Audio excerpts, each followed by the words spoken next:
o impacto da globalização, assunto que nós estamos trabalhando. Agora nós estamos na aula 2. Na aula 2 que nós vamos ver um outro lado dessa globalização.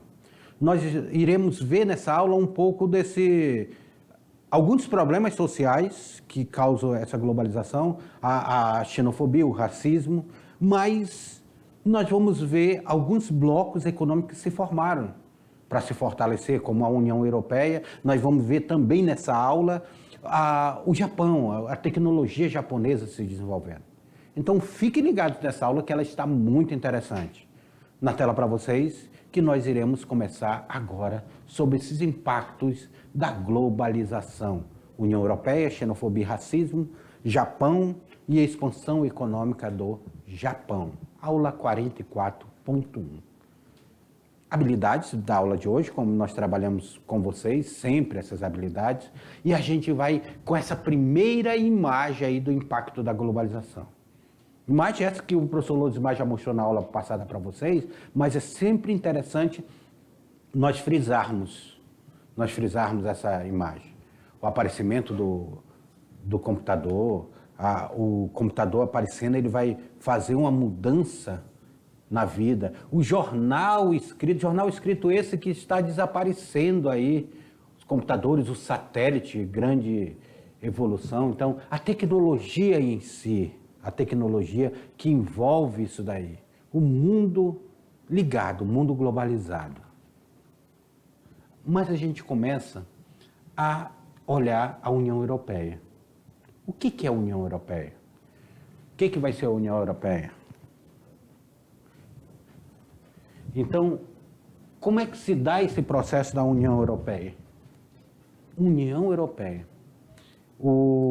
Nós temos aqui, então, essa é um bloco econômico. A gente precisa entender a União Europeia como bloco econômico.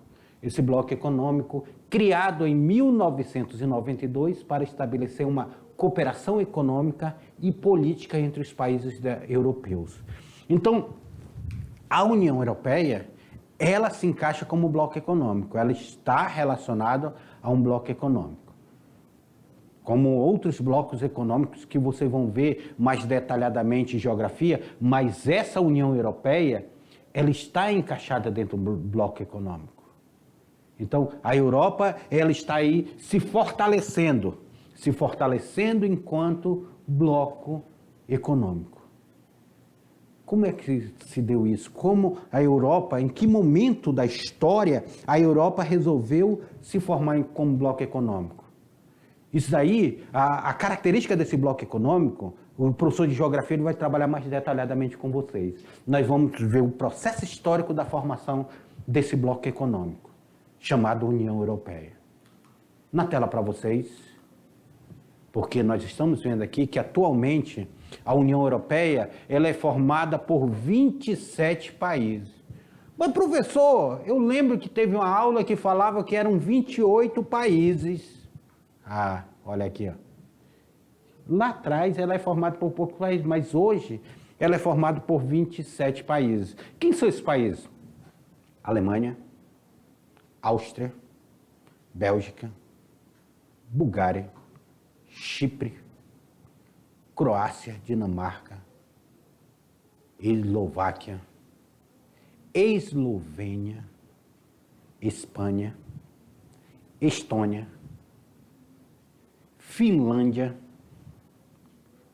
França,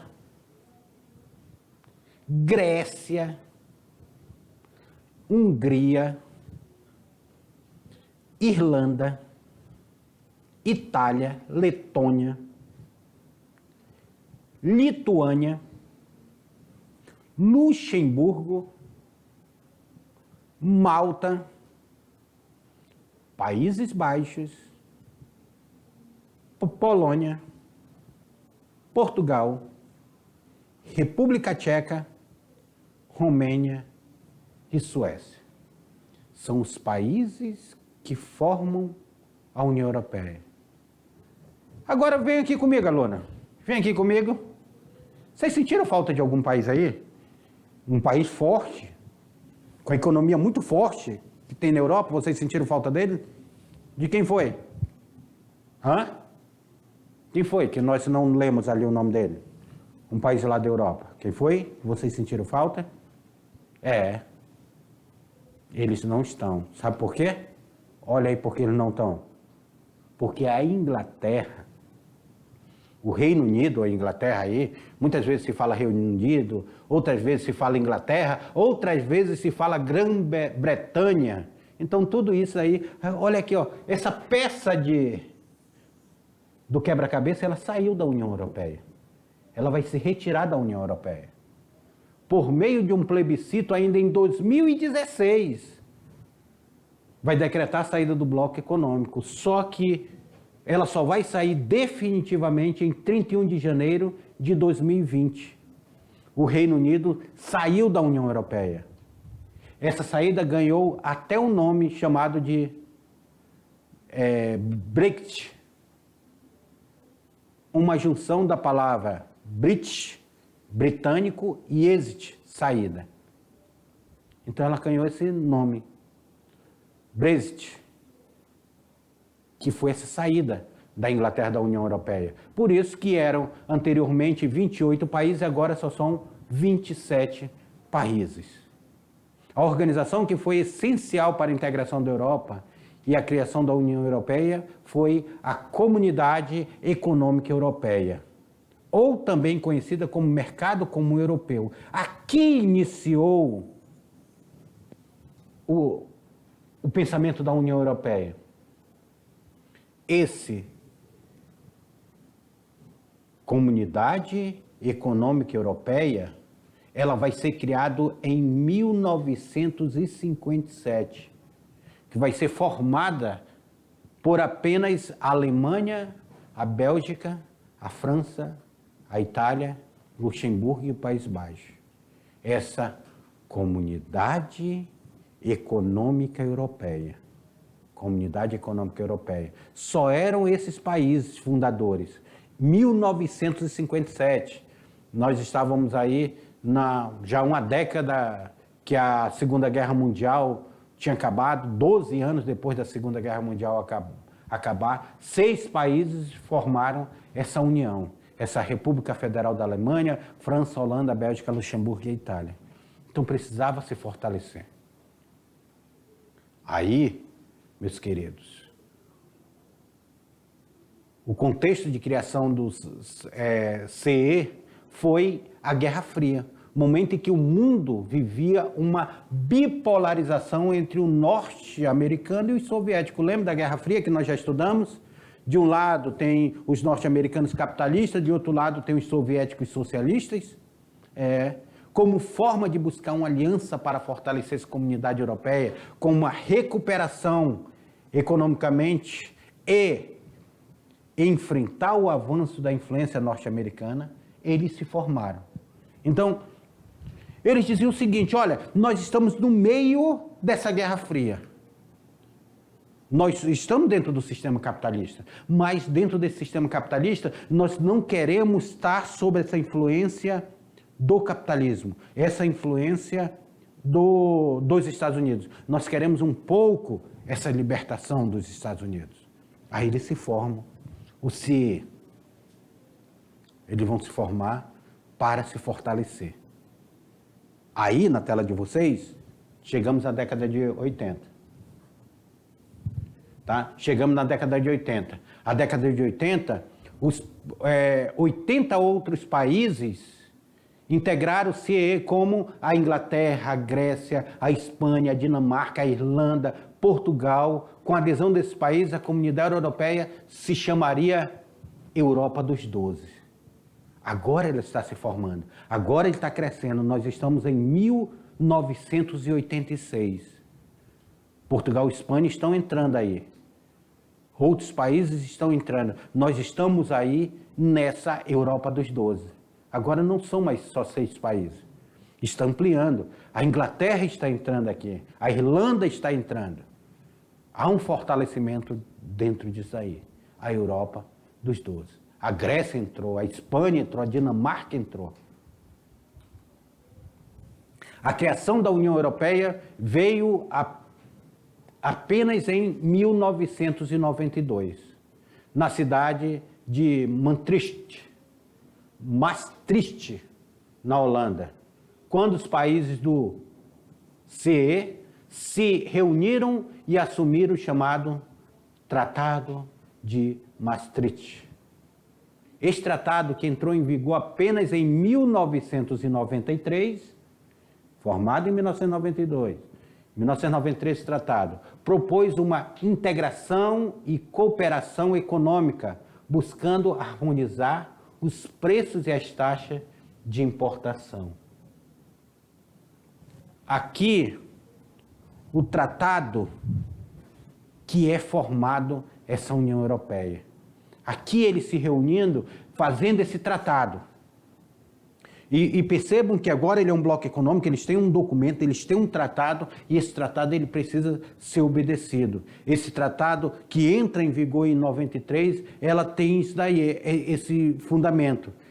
Ela quer fazer uma cooperação, ela quer fazer aqui uma harmonização de preço, e ela quer fazer uma taxa de importação que seja comum a esses países. Agora sim, começou a se formar a União Europeia, começou a se fortalecer essa União Europeia, que hoje se encontram aí fortalecida, que hoje se encontra grandiosa, pegando grande parte dos países da Europa, só não a Inglaterra, que estava dentro aí neste momento, mas ela se retira. Só que é o seguinte, a União Europeia lá, eles têm um acordo onde você tem uma livre trânsito pela Europa.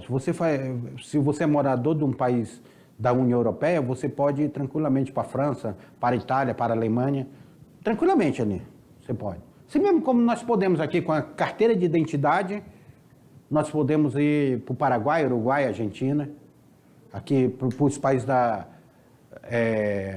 do Mercosul. Não podemos ir para o país do Mercosul? Pois é, lá na União Europeia funciona assim. Só que a União Europeia tem uma diferença, né? É o maior bloco econômico que existe. Mas, às vezes, isso causa um racismo, causa uma xenofobia. Professor, o que é essa palavra xenofobia? Xenofobia é que ela vai estar presente muito dentro da sociedade. A xenofobia, que é o assunto que nós vamos ver aqui, olha. O que vai ser o racismo e o que vai ser a xenofobia? Como é que ela está presente dentro da sociedade, essa sociedade que ela tenta se movimentar? E vamos ver exemplos concretos aqui, na tela para vocês. Na tela para vocês. Nós temos aí a xenofobia e o racismo acontecendo. A xenofobia, olha aí a palavra xenofobia. A xenofobia é a aversão a outras raças e culturas. Aversão a outras raças e culturas. Muitas vezes ligado a um excessivo nacionalismo, que ocasionam problemas sociais, tais como preconceito, discriminação e violência. Preconceito, discriminação e violência. Tais fatores têm se tornado casos de medos intensivos, descontrolados e desmedidos em relação a pessoas ou grupos diferentes. Não procura-se conviver e conhecer. Xenofobia. Aversão a outra raça e cultura. Então, nós temos aqui muito isso. Essa foto é bem emblemática aqui. Essa foto é bem emblemática. Porque nessa foto nós estamos vendo aqui a mistura de raças aqui que combate o preconceito. É uma foto que ela vem combater o preconceito. E dizer que não existe um povo melhor que o outro. Nós somos todos seres humanos. Mas, infelizmente, a xenofobia ela é muito presente ainda aqui dentro da nossa sociedade, muito presente mesmo. E isso causa guerra, isso causa conflito. Muitas vezes, olha o que vocês, na atualidade, estão vendo, o que está acontecendo com Israel. Israel já foi assunto de nossa aula aqui, o confronto de Israel. Mas olha o que está acontecendo. Dois povos, irmãos, brigando hoje. Isso envolve xenofobia também. Aqui no Brasil, olha a aversão que nós tivemos aqui no Brasil com a chegada aí devido à crise econômica que está passando na Venezuela. Olha aí a xenofobia que foi causada aqui, a aversão a esses povos que estavam entrando no Brasil. Muitas vezes, você que está aí na fronteira, eu tenho um aluno boliviano, quantas vezes os próprios bolivianos não foram tratados mal dentro do Brasil? E olha que em Rondônia nós temos duas cidades que elas são altamente binacional, que é Costa Marques, que tem muita presença de boliviano, e Guajará-Mirim, que também tem muita presença de boliviano. Mas existe também uma xenofobia. Existe também a xenofobia contra os haitianos que vieram para cá. Xenofobia. E olha o interessante. O país, Brasil, foi um país que, além dos índios, que aqui já estavam, foi formado por pessoas vindo de fora. Foi formado por portugueses, holandeses, foi formado por alemães, italianos e tantos outros povos que vieram de fora para cá. Fizeram essa miscigenação que é o Brasil. Foi formado por africanos que vieram para cá, não, foram trazidos para cá, é diferente. Foram trazidos para cá. Na tela para vocês. Com a guerra ocorrida na Europa, muitas pessoas começaram a migrar para os polos com maiores chances de emprego e segurança. Recentemente, nós tivemos uma rondoniense que morreu tentando ir para os Estados Unidos, atrás de emprego, atrás de segurança. Com o passar da década, os indivíduos começaram a se sentir superior, menosprezando as pessoas que ali chegavam, empregando-lhes apelidos e sujeitando-os, a maior parte das vezes, a algum tipo de trabalho escravo. Muitas vezes. Tá? Muitas vezes ao trabalho escravo. Então, nós observamos em manifestações, tá? Que nós vamos observar em manifestações ali que acontecendo. Olha essa frase, volta ali no slide só para vocês olharem essa frase aí. Trabalho sujeitando ao trabalho escravo. E muitas vezes a gente olha aqui nessas manifestações, e olha aí, a gente está nessa manifestação aqui, ó, não à lei da migração.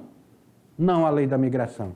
Pessoal, um protesto no Brasil feito por brasileiros que são frutos dessa migração que teve para o Brasil, dessa imigração que teve para o Brasil, os imigrantes chegaram aqui no Brasil, protestando contra a lei de imigração que estava sendo feita, eu acho que era ainda no governo Temer. Esse protesto aqui foi ainda no período do governo Temer.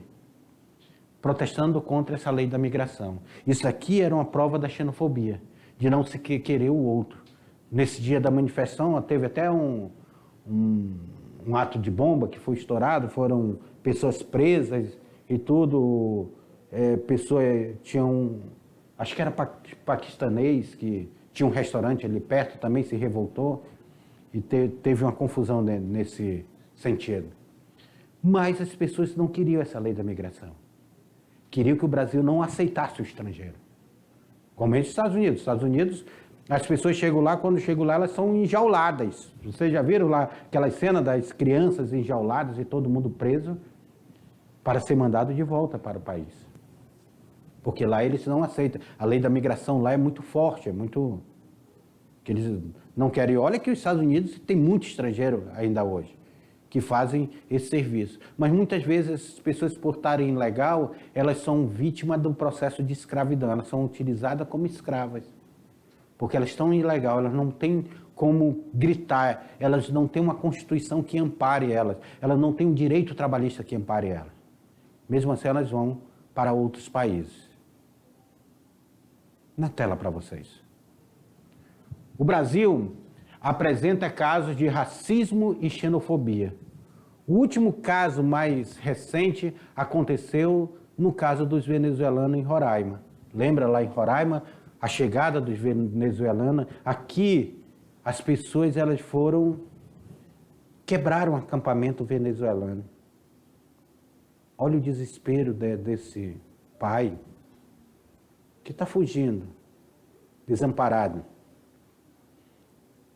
Ele se sentiu inseguro dentro do seu país e veio para o Brasil, que era o país vizinho ali na Venezuela, Roraima, que fica, o estado que fica fronteira com a Venezuela. E aqui ele foi atacado, pura e simplesmente pelo ódio e pela xenofobia. No Brasil existem leis proibindo tais atitudes, porém não funcionam como se deveriam, por falta de recursos governamentais e atitudes por parte da sociedade que visem a redução de tais atos. Então, no Brasil, assim como nós estamos vendo aqui nesse protesto, as pessoas são muito aversas às pessoas que estão migrando para dentro do país. Então, há um papel muito forte ainda dentro desse processo da xenofobia. A xenofobia ainda é muito forte aqui dentro do nosso país. E nós temos leis, só que essas leis elas precisam ser cumpridas. Por quê? Na tela? Por que na tela? Eu venho primeiramente para essa última frase. Não existe uma cultura ou raça melhor que a outra. Isso nós temos que colocar aqui. Não existe uma cultura, não existe uma raça melhor que a outra. Nós todos somos humanos. Nós todos somos humanos. A xenofobia e o racismo sempre estiveram presentes na sociedade por meio da eugenia. O que é eugenia, professor? Sentimento de superioridade diante de outras raças e culturas. A eugenia, meus queridos alunos, a eugenia ela vai estar muito presente, ela é muito visível na Segunda Guerra Mundial. Muito visível na Segunda Guerra Mundial. Quando a raça ariana, que Hitler dizia que existia a raça ariana, ele dizia que a raça ariana era superior a outras raças. Aí começa a perseguição aos negros, aos ciganos, aos judeus. Pobre dos judeus, eles foram perseguidos durante o processo histórico desde a Idade Média. A Igreja Católica perseguiu muitos judeus e as pessoas tiveram que se converter ao catolicismo, se tornando novos cristãos. É por isso que os judeus eles ficaram espalhados pelo mundo por vários séculos e sendo perseguidos por vários séculos. Sendo vítima dessa xenofobia, sendo vítima desse eugenismo. Eugenia. Eu me digo que a minha raça é superior à outra. É bom a gente entender esse texto. Mas bem, isso aqui é um processo. Daqui é um processo que nós estamos observando. Agora vamos voltar para o mundo da globalização. Quando a gente volta para o mundo da globalização, agora vamos ver os países que se desenvolveram com isso daí. E a gente começa pela terceira economia do mundo hoje. Vocês sabem quem é a terceira economia do mundo hoje? A primeira economia do mundo está nos Estados Unidos. A segunda economia, quem é? Quem é? A China. E a terceira economia é o Japão. Na tela para vocês. Reconstrução e reforma. O Japão, gente, que sofreu com a Segunda Guerra Mundial. Teve 2 cidades completamente destruídas, Hiroshima e Nagasaki. Teve sua capital bombardeada. Sua economia afetada. O Japão ele precisou crescer. Logo após a Segunda Guerra Mundial, as relações entre os Estados Unidos e o Japão foram norteadas pelo Plano Colombo. Estados Unidos e Japão, Plano Colombo.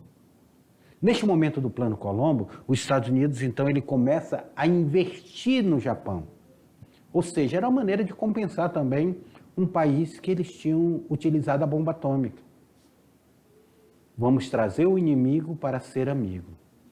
Estava em Guerra Fria. Não queria que o Japão também partisse para o socialismo, como estava o caso da China. E eles começam a investir, através do Plano Colombo, no Japão. Os Estados Unidos investe recurso no Japão.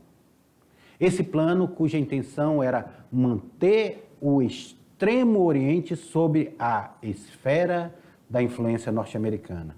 Baseou-se em quê? Em empréstimos voltados para a reconstrução do capitalismo japonês.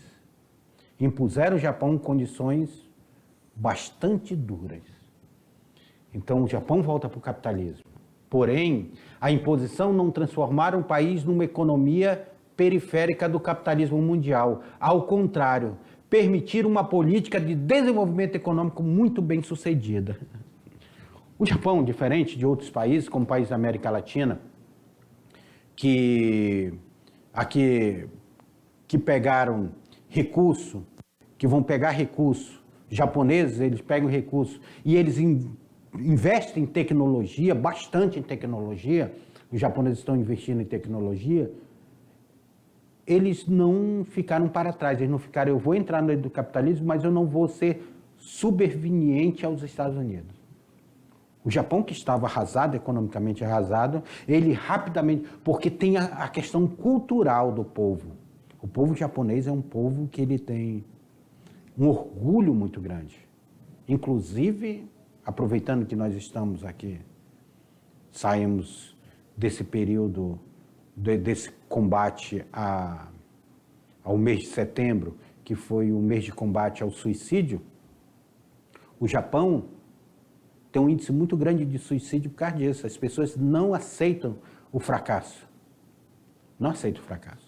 Eles têm isso na cultura deles. Então, eles preferem tirar sua própria vida do que fracassar. E a questão também da depressão é muito forte lá no Japão, porque há voltado muito para o trabalho. Os japoneses, eles trabalham muito, eles são muito voltados ao trabalho. Então, isso fica de uma maneira muito... ajudou muito o país a se desenvolver. Na tela para vocês.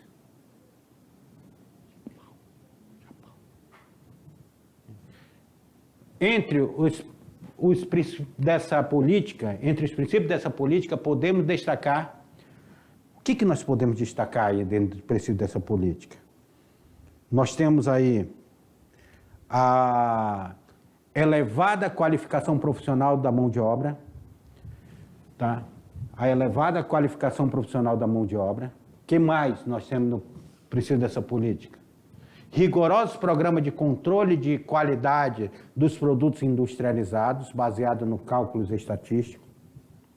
Direcionamento de grande parte da produção industrial para o mercado externo, estimulado por uma forte desvalorização da moeda japonesa, o iene, aqui é o nome da moeda japonesa.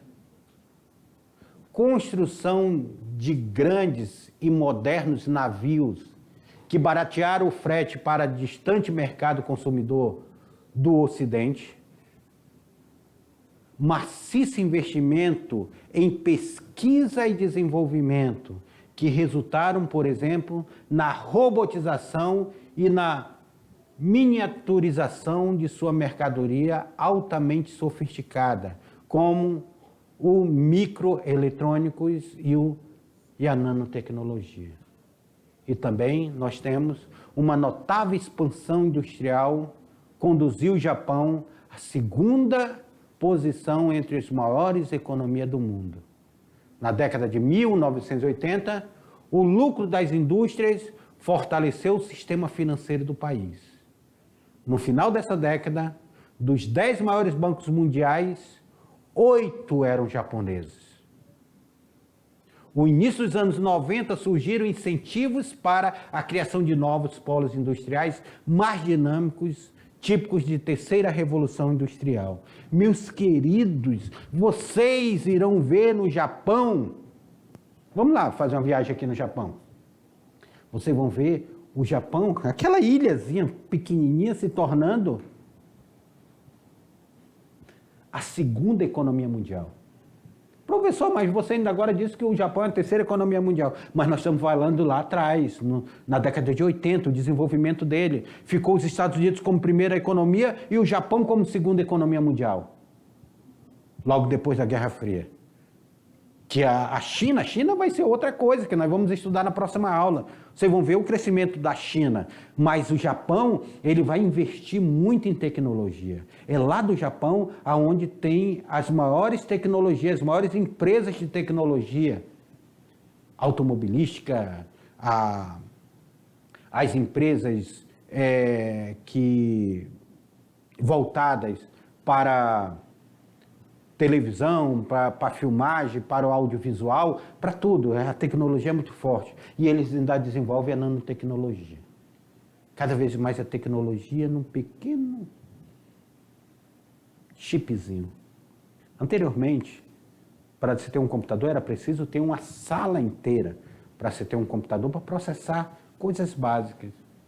Hoje, você tem uma coisa minúscula, que ela tem a mesma capacidade de memória de um grande computador. A nanotecnologia. Na tela para vocês aí. Então nós temos, nascer assim, a área industriais mais afastada das grandes concentrações urbanas, dos eixos Tóquio, Osaka e Osaka, Fukuoka. Tá? Osaka que tem 2 milhões de habitantes. Fukuoka tem 1,5 milhão de habitantes. Tal medida visava, inclusive, amenizar os grandes problemas ambientais e estruturais observados atualmente nessas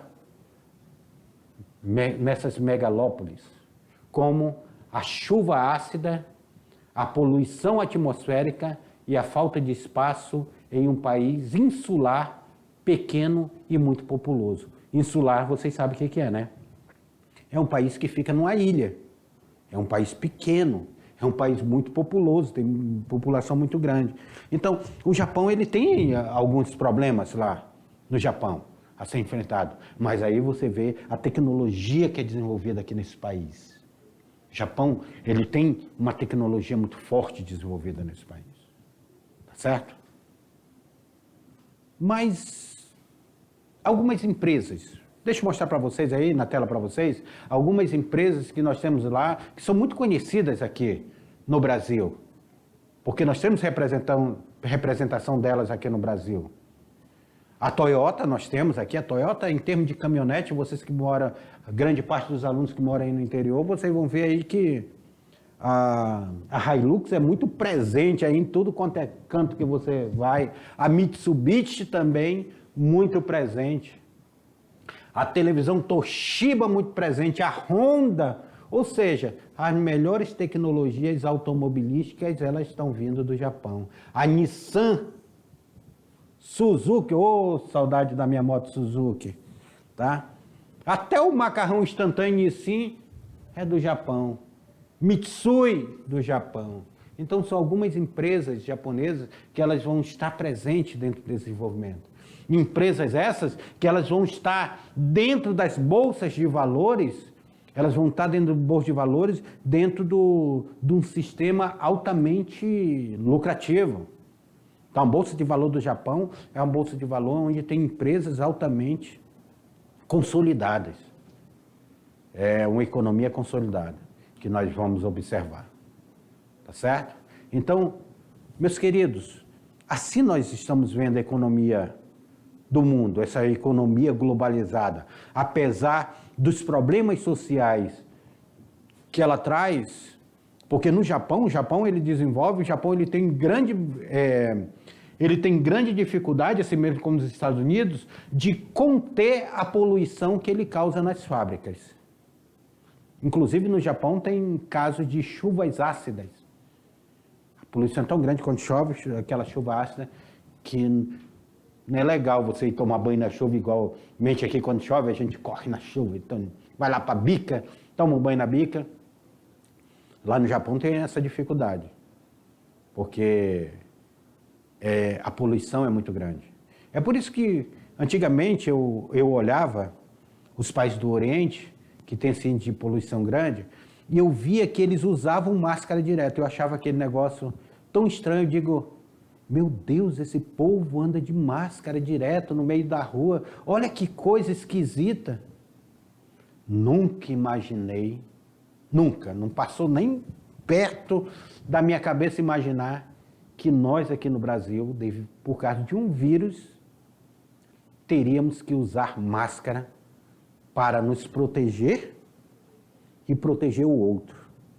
A cultura oriental, ela já tem isso. Ela tem muito essa preocupação da proteção ao outro, essa cultura oriental. E aqui no Brasil, essa cultura ela vem se desenvolver.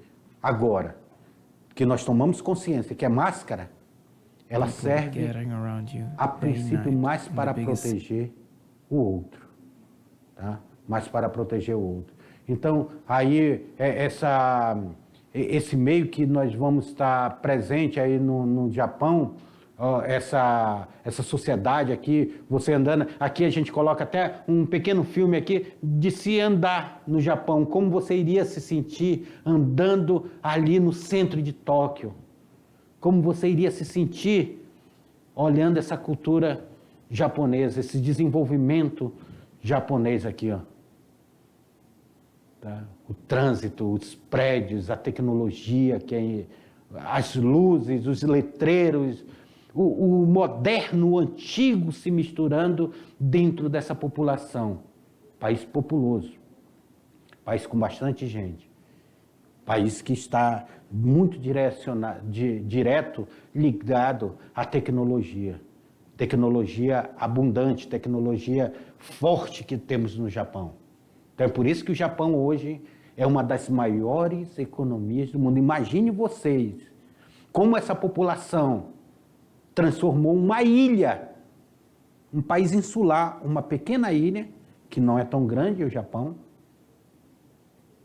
como uma das maiores tecnologias do mundo. Hoje disputando com Índia, disputando com China e disputando com os Estados Unidos. Então, isso aqui é um pequeno vídeo para vocês terem a visão de como nós estamos vivendo, como seria viver no Japão. Dá tela para vocês aí, para a gente ver aí. Tá? Destaque-se na produção de exportação de veículos, equipamentos eletrônicos e artísticos de informática. Além destas áreas, a metalurgia é muito forte lá dentro do Japão, a siderurgia também é forte, a produção naval de navios que nós vimos ali atrás, navios que singram os oceanos para levar as suas mercadorias para o resto do mundo, também são destaques na economia japonesa. Além de grandes empresas multinacionais, o Japão conta com um forte sistema bancário. Tá? O maior banco do mundo fica no Japão, gente. A infraestrutura, portos, rodovias, gerações de energia, também é muito desenvolvida, fator que colabora muito com o desenvolvimento econômico do país.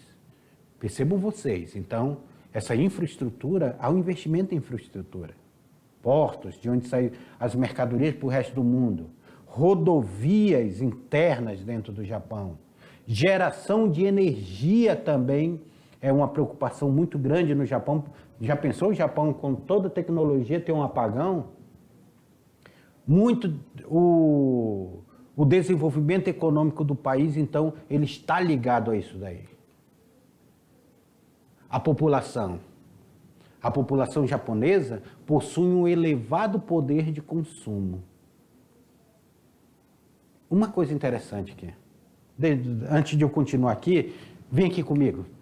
Antes de eu continuar aqui, a população japonesa, ela recebe, o que o governo japonês teve como sacada? Ele disse, olha, Eu preciso de um mercado consumidor. E quem é o meu primeiro mercado consumidor? É minha população. Então, o salário do trabalhador no Japão é um salário elevado, bastante elevado. Com isso, ele se torna um grande consumidor.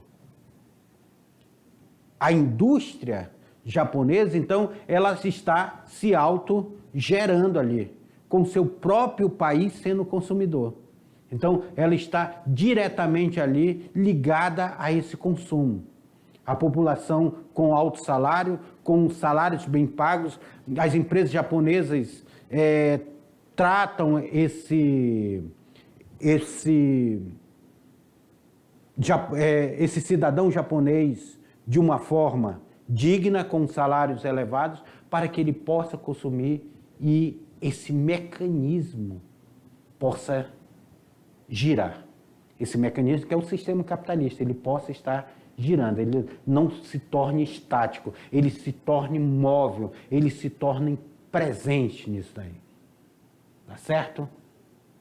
Então, por isso que é interessante nós observarmos aqui o Japão. Na tela aí para vocês aí. O mercado interno japonês é muito desenvolvido, embora a exportação também seja elevada.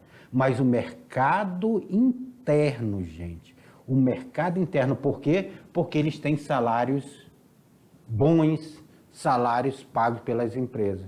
Então se torna um grande consumidor. O Japão importa de outros países grande quantidade de produtos agrícolas, matérias-primas. Isso ocorre, pois, com um território pequeno, há pouco espaço para a prática da agricultura. Então, os produtos agrícolas ele tem que importar. No território japonês também existe poucas reservas de recursos minerais.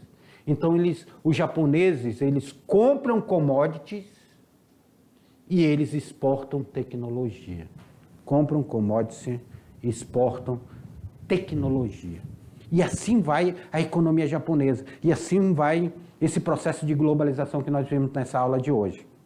Espero que vocês tenham entendido. Tá? Esse desenvolvimento do Japão, essas desigualdades aí que nós estamos trabalhando, esse processo todo que nós passamos com a União Europeia, o fortalecimento da União Europeia também. É interessante nós entendermos isso dentro desse processo histórico, porque é um processo histórico que ele está relacionado com a geopolítica mundial. E está interrelacionado devido a esse processo de globalização. É por isso que nós precisamos entender essa globalização. Algo que está acontecendo lá no Japão, ela está influenciando aqui no Brasil. Algo que está acontecendo na União Europeia está influenciando aqui no Mercosul, está influenciando no Brasil. O que acontece aqui no Brasil influencia um pouco nos Estados Unidos, influencia um pouco na China, na Índia, na África do Sul. Então, esse processo de globalização é um processo que ele disse para os países, olha, nenhum país é autossuficiente. Há uma interdependência econômica e financeira entre os países do mundo, uns dependendo do outro. Porque olha o Japão tem uma tecnologia fabulosa, mas o Japão não tem agricultura. O Japão tem tecnologia, mas ele não tem a matéria-prima. Ele precisa comprar commodities. A Europa precisa comprar commodities. Aquele produto primário, os commodities. Por isso que o Brasil vende muita soja, vende muito minério de ferro. E aí, só que eles exportam muita tecnologia, já o produto fabricado. Meus queridos alunos, hoje a nossa aula fica por aqui. A aula. Mas daqui a pouquinho eu volto com a revisão com vocês e volto com a atividade dessa aula. Até lá.